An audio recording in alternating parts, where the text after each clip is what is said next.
अगर आपकी एज 60 साल है या अगर आपकी एज 60 साल से अधिक है तो आप लोगों के लिए बड़ी खुशखबरी निकल कर आ रही है। सुप्रीम कोर्ट और साथ में केंद्र सरकार का नया आदेश आ चुका है। क्या आदेश आया है आज मैं आपको इस वीडियो में बताऊंगा। बहुत सारे सीनियर सिटीजन्स मुझे पर्सनली मैसेज करते हैं कि मोहम्मद भाई मुझे कोई लाभ नहीं मिल रहा है, मुझे कोई सुविधाएं नहीं मिल रही है। क्यों नहीं मिल रही है? क्योंकि आप लोग लाभ के बारे में जानकारी नहीं लेते हैं, आप लोग सुविधाएं के बारे में जानकारी नहीं लेते हैं। जब आप जानकारी नहीं लेंगे तो आपको लाभ कैसे मिलेगा, आपको सुविधाएं कैसे मिलेगी?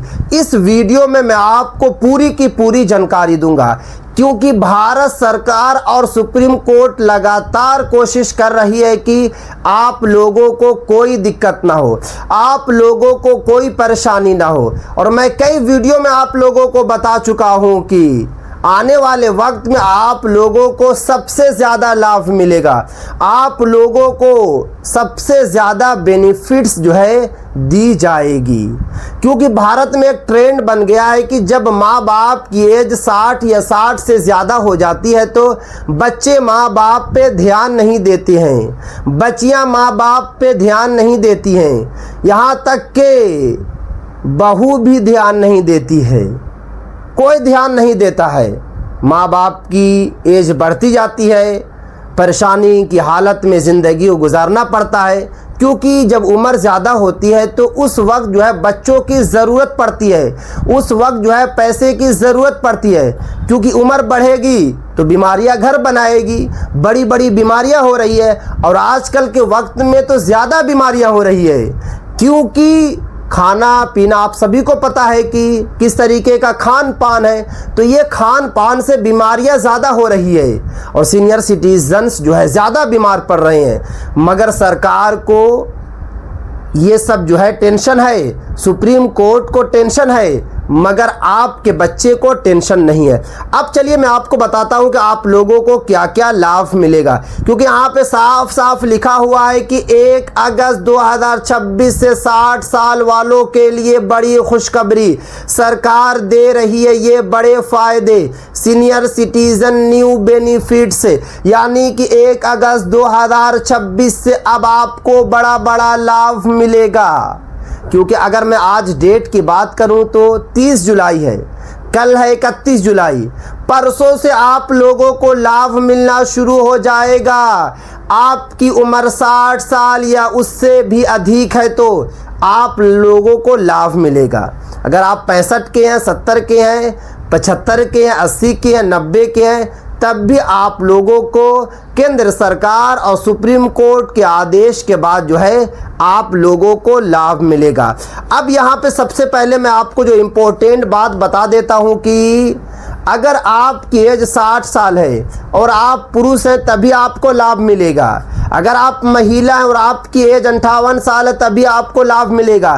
क्योंकि बहुत सारे मुझे पर्सनली मैसेज करते हैं कि मैं सीनियर सिटीज़न हूँ, जब मैं उनसे एज पूछता हूँ कि आपकी एज क्या है तो वो मुझे बोलते हैं कि 57 साल है, कोई बोलता है 58 साल है, कोई बोलता है 59 साल है। तो भाई 59 साल, 57 साल और 56 साल की एज में आप सीनियर सिटीज़न के श्रेणी में नहीं आएंगे। भले ही लोगों की नज़र में आप सीनियर सिटीज़न के श्रेणी में आ जाएंगे, मगर सरकार की नज़र में जो है सीनियर सिटीज़न की श्रेणी में नहीं आएंगे।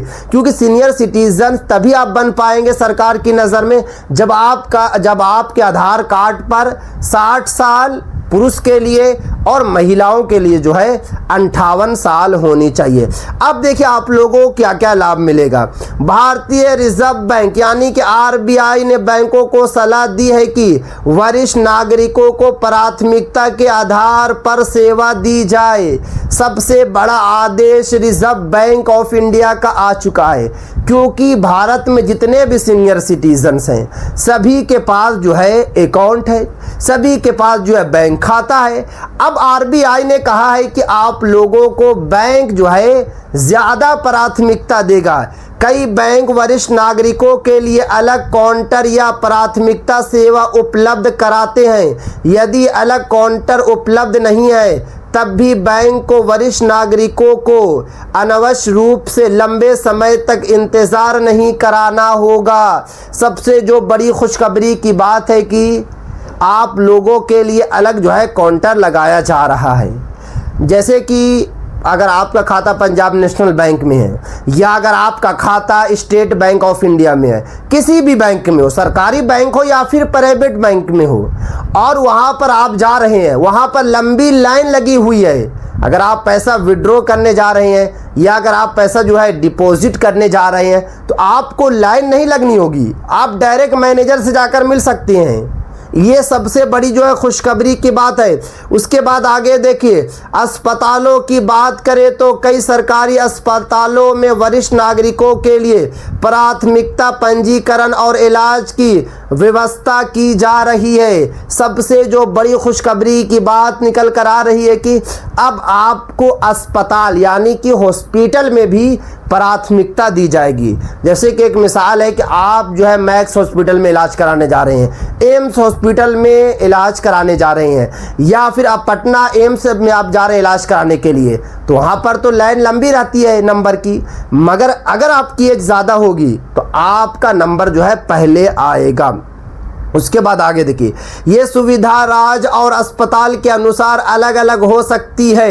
यदि आपके अस्पताल में ऐसी व्यवस्था उपलब्ध है तो उसका लाभ ज़रूर लें। और अलग अलग राज्यों में जो है अलग अलग जो है प्राथमिकता हो सकती है।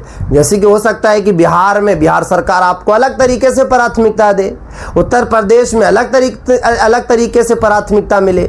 मैं ये नहीं बोल रहा हूँ पूरे देश में एक ही तरीके से मिलेगी, मगर यह ज़रूर मिलेगी। उसके बाद आगे देखिए, रेलवे में भी वरिष्ठ नागरिकों के लिए कुछ सुविधाएं उपलब्ध है। बहुत सारे सीनियर सिटीजन्स जो है मुझे पर्सनली मैसेज करते हैं कि मोहम्मद भाई मेरी एज जो है 60 प्लस है, तो क्या मुझे रेलवे कोई छूट देगा? क्योंकि आप लोगों को 2020 तक टिकट पर छूट मिलता था, टिकट पर आप लोगों को जो है 40 से 50% का छूट मिलता था, मगर भारत में लॉकडाउन लगा। लॉकडाउन के बाद पूरी ट्रेनें बंद हो गई, दोबारा ट्रेनें शुरू हुई, मगर आप लोगों का लाभ शुरू नहीं हुआ। क्यों शुरू नहीं हुआ? क्योंकि भारत सरकार और रेलवे नहीं चाहती है, भारत सरकार ये कभी नहीं चाहती है कि आप लोगों को लाभ दे, क्योंकि गलती किसी और की नहीं है, भारत सरकार की है। जो आप लोग कमेंट्स करते हैं कि मोहम्मद भाई आप डायरेक्ट कैसे इल्ज़ाम लगा सकते हैं, तो मैं किस पर इल्ज़ाम लगाऊं? भारत को कौन चला रहा अभी प्रेजेंट टाइम में? भारतीय जनता पार्टी चला रही है। तो अगर भारतीय जनता पार्टी चाहती तो आप लोगों को लाभ ज़रूर मिलता। क्यों नहीं लाभ मिलता? रेलवे जो है वो सिर्फ और सिर्फ जो है एक तरफ से सरकार के आदेश पर ही चल रही है। तो अगर सरकार का आदेश आता तो आप लोगों को लाभ ज़रूर मिलता। उसके बाद आगे देखिए, फिलहाल किराए में छूट सभी वरिष्ठ नागरिकों को नहीं मिलती, लेकिन लोअर बर्थ आवंटन में प्राथमिकता जैसी सुविधाएं कई मामलों में दी जाती है।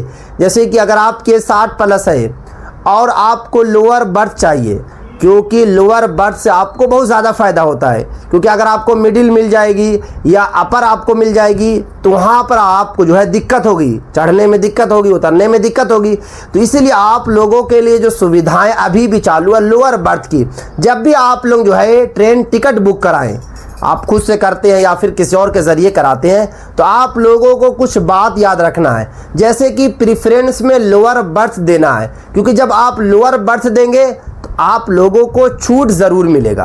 आपको टिकट जो है लोअर बर्थ ही मिलेगी अगर टिकट जो है खाली होगी। अगर टिकट खाली नहीं होगी तो फिर जब आप ट्रेन पर चढ़ें, जब टीटी आए तो उनको बताए कि मेरी एज ज़्यादा है, मैं मिडिल पर नहीं चढ़ पाऊँगा, मैं अपर पर नहीं चढ़ पाऊँगा, मुझे लोअर बर्थ चाहिए, वो आपको प्रोवाइड करा देंगे। अब यहाँ पे आगे देखिए, एक एक करके मैं आपको इस वीडियो में बता रहा हूँ। अगर आप लोग अभी तक जो इस चैनल को सब्सक्राइब नहीं किया है, चैनल को आप लोग ज़रूर सब्सक्राइब करके बेल आइकन को ज़रूर प्रेस कर लें और इस वीडियो को जो है ज़्यादा से ज़्यादा जो है शेयर करें। जितने भी सीनियर सिटीजन्स हैं वहाँ तक वीडियो को ज़रूर पहुँचाएँ। टिकट बुक करते समय सही विकल्प चुनना ज़रूरी है, यानी कि जब भी आप लोग टिकट बुक करें तो सही विकल्प चुनें। सही तरीके से जब आप विकल्प चुनेंगे तो आप लोगों को लाभ ज़रूर मिलेगा।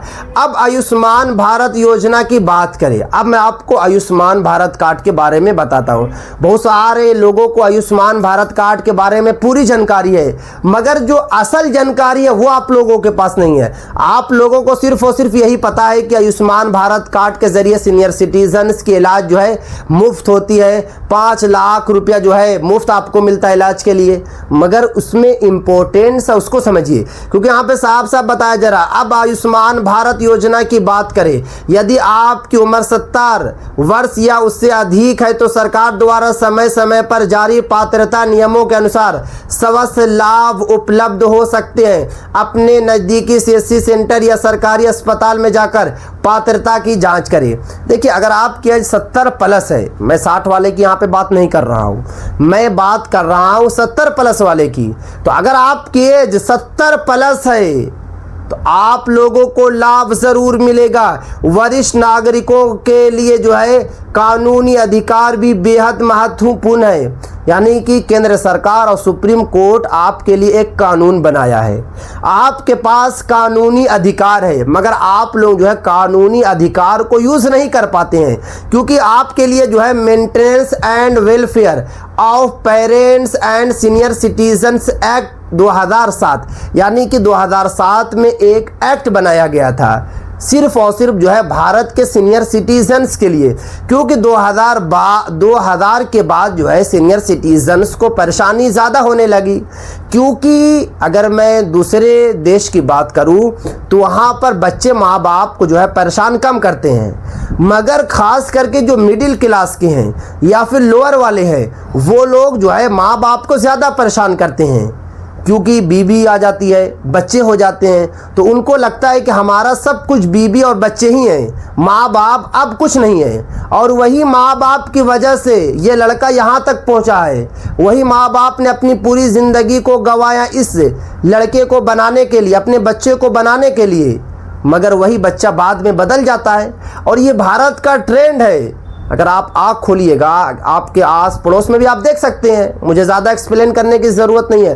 तो यहाँ पे साफ साफ बताया जा रहा है कि 2007 के तहत जो है यदि माता पिता या वरिष्ठ नागरिकों की देखभाल नहीं की जाती या उन्हें प्रताड़ित किया जाता तो वे संबंधित जो है प्राधिकरण या पुलिस से शिकायत कर सकते हैं। यानी कि अगर आपके बच्चे आपको परेशान करते हैं, आपको मारते पीटते हैं, आपको घर से निकालते हैं, बहुत सारे लोग कब कमेंट्स करेंगे कि घर से कोई नहीं निकालता है, फिर आप लोगों को पता नहीं है। अगर आप शहरी क्षेत्र में रहते हैं तो आप सेफ हैं, मगर ग्रामीण क्षेत्र की मैं बात कर रहा हूँ, बिहार, उत्तर प्रदेश, झारखंड की मैं बात कर रहा हूँ, जहाँ पर जंगली इलाका है, वहाँ के ऐसे बच्चे हैं कि माँ बाप को पीटते हैं, माँ बाप को 2-2 दिन खाना नहीं देते हैं, माँ बाप को यहाँ तक के जो है घर से निकालते हैं। तो अगर आपके बच्चे घर से निकाल रहे हैं तो आप फ़ौरन जो है शिकायत दर्ज करें। अब बहुत सारे माँ बाप जो है फ़ौरन जो है उनके अंदर ममता जाग जाती है, उनको लगता है कि शिकायत जो है क्यों करें, अगर शिकायत कर देंगे तो बच्चे को पुलिस लेकर चली जाएगी। क्योंकि माँ बाप के लिए आप बुरे से बुरे बन जाइए, मगर माँ बाप आपके लिए कभी बुरे नहीं बनेंगे। आप उनको मार दीजिए, पीट दीजिए, घर से निकाल दीजिए, फिर भी उनके जो दिल में ममता ज़रूर रहती है। तो देखिए, सरकार ने जो एक्ट बनाया है, तो इस एक्ट के थ्रू जो है सिर्फ और सिर्फ बच्चे को डराया जाएगा, धमकाया जाएगा, पुलिस जो है डराएगी। ये नहीं कि पुलिस जेल में उनको डाल देगा, ऐसा नहीं करेगी। तो इसलिए आप लोग शिकायत ज़रूर दर्ज करें, आप लोग डरे नहीं। आपके बच्चे के साथ कोई अनहोनी नहीं होगी, आपके बच्चे के साथ कोई दिक्कत नहीं होगी, सिर्फ और सिर्फ आपके बेनिफिट्स के लिए, आपके फ़ायदे के लिए जो है एक्ट को बनाया गया है। अब यहाँ पे आगे जो बताई जा रही है, कुछ और भी इम्पोर्टेंट्स बातें बताई जा रही है, जैसे कि कानून उनके भरण पोषण और सुरक्षा का अधिकार देता है, यानी कि उस एक्ट में यही बातें बताई गई है। अब यहाँ पे देखिए, यदि किसी वरिष्ठ नागरिक ने अपनी संपत्ति इस शर्त पर किसी संतान को दी थी कि उसकी देखभाल की जाएगी, लेकिन बाद में देखभाल नहीं की गई, तो कुछ परिस्थितियों में कानूनी प्रक्रिया के माध्यम से उसे जो है आप दोबारा ले सकते हैं। जैसे कि आपने पूरी ज़मीन, आपने पूरा घर जो है अपने बच्चों के नाम से कर दिया, बेटी के नाम से कर दिया, बेटे के नाम से कर दिया, किसी के नाम से आपने कर दिया। अब जैसे आपने संपत्ति किया, बच्चे आपके जो है देखभाल करना बंद कर दिए, तो आप फ़ौरन उनसे दोबारा ले सकते हैं। रजिस्ट्री के बाद भी आप ले सकते हैं, क्योंकि आपके पास अधिकार है। यही ज़मीन आप किसी और को बेचिएगा और उसके नाम से अगर आप रजिस्ट्री कर दीजिएगा तो आपको कोई जो है दोबारा आप नहीं ले पाएंगे, मगर बच्चे से आप जो है ज़रूरी जो है ले पाएंगे। तो जितने भी हमारे सीनियर सिटीजन्स, पुरुष और महिलाएं, आप लोग अपने अधिकार को समझिए, अपने अधिकार को जानिए और आप जो है लाभ लेने की ज़रूर कोशिश कीजिए। तो ये थी आज की काफ़ी इम्पोर्टेंट वीडियो।